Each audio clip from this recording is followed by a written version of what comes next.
Religious groups in Kenya have led the charge against homosexuality, but not this congregation. Come on, just dance. Nairobi's Cosmopolitan Church welcomes members of all sexual orientations. They pray that the High Court will repeal the colonial-era ban on gay sex.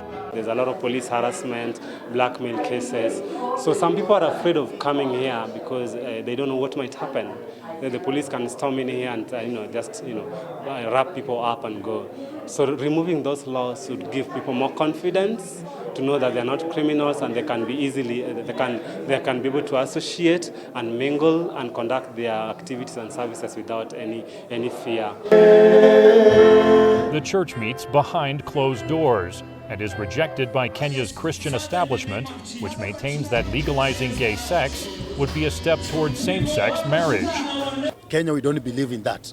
Kenya, we are Christians, and we confess firmly that we support a man to marry a woman, not a man to marry a fellow man. Christian groups argued against the repeal before the High Court. And the reason we are against this gay sex business is because it poses a direct and immediate danger to the family, to the moral values of the community, to the society. Gay Kenyans are rarely jailed under the law, but say the fear of prosecution and being outed as gay is often used for extortion. Sex workers are among the most vulnerable.